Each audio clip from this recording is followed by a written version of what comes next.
मेरे युवा प्रभावित हो रहे हैं। इस लड़ाई को अगर मिलकर नहीं लड़ोगे, सरकार को अगर घुटने नहीं टेकोगे, अपने अपने आकाओं की तरफ देखोगे, झंडों की तरफ देखोगे, तो तुम्हारा कोई साथी नहीं होगा। तुम आज बाड़मेर की इस धरा में आदर्श स्टेडियम पर अपने हक और अपने आने वाले भविष्य की लड़ाई को लेकर के मेरे सामने विराजमान युवा शक्ति शब्द तो अब कहना शायद उचित नहीं होगा, क्योंकि है हिम्मत तो इस शक्ति का या तो परिचय करवा दीजिए या घर बैठ जाइए, या इस सिस्टम को इतना मजबूर कर दीजिए, इस भ्रष्ट सिस्टम को इतना मजबूर कर दीजिए तो आपके पांव में आकर के गिर जाए। मैं तो सबसे पहले इस पूरे आयोजन के लिए धन्यवाद करना चाहता हूं। सर ने कहा था कि शिक्षक को अपना फर्ज पता होना चाहिए। सर, ये बाड़मेर के युवा धन्य हैं, इनको आप जैसे गुरुजन मिलेंगे यहाँ जो बैठे हैं, वो इनके घर के अंदर किसी के नौकरी नहीं लग रही है, आपको जो कोचिंग नहीं करवाते हैं, सारे के सारे अपनी जिंदगी के अंदर सेटल है। लेकिन आपके लिए आगे आकर के इन्होंने जो आंदोलन करा है, कोचिंग लाइब्रेरीज में जाकर के घूमे, ये तो खुशकिस्मत है, हमारे भाग अच्छे हैं, हमारे को लेकर के चल रहे हैं। ये इनके अरमान है, इनकी बराबरी में आकर के आप लोग भी खड़े हो जाओ और आपका भी भविष्य सुधरे।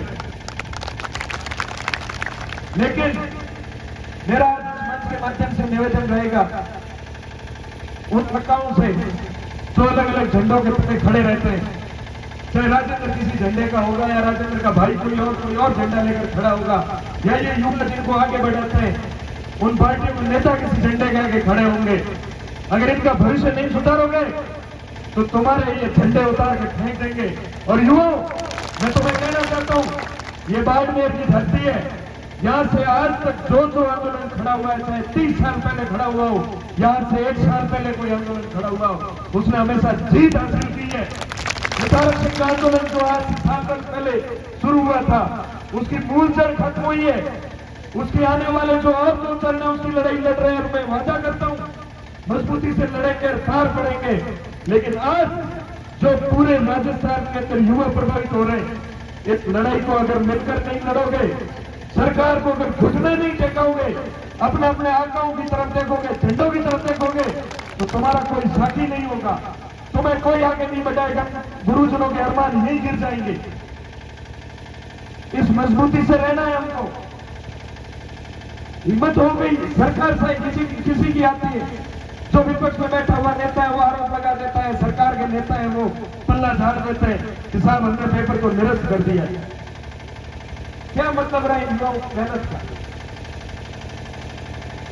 हम अपने आसपास देखते हैं, हमेशा ही देखते हैं, मेरे परिवार का भी कोई भाई होगा, चाहे वो तैयारी कर रहा है, सभी अपन किसान परिवारों से, आम परिवारों से आते हैं, कितनी मेहनत से अपने माँ बाप अपने लिए सपने देखते हैं, अपनी मदद करते हैं, आगे आते हैं, और चंद पैसों के लिए इतनी दलाली से अरमान खत्म कर दिए जाते हैं।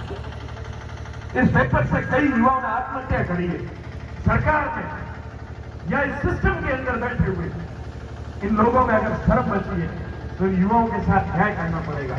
नहीं तो हम लोगों को जिस मजबूती से पूरा राजस्थान अपनी तरफ देख रहा है, अरे अपन तो ठेठ पाकिस्तान के बॉर्डर पर बैठे हैं, राजस्थान के अंदर सबसे पिछड़ा और दूर दराज का जिला माना जाता है, लेकिन इस जिले की आवाज पूरे राजस्थान के अंदर अपने को नेतृत्व करके इन युवाओं को न्याय दिलाना है, अपने को भी न्याय दिलाना है।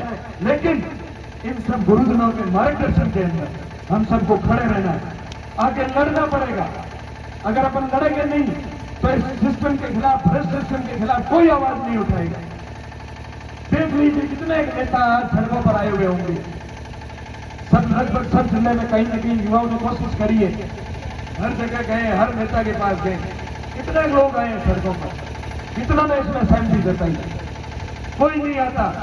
अपन लड़ेंगे, अपन आगे आएंगे तो ठठमरा करके वो आगे आएंगे अगर आप सड़कों पर रहोगे।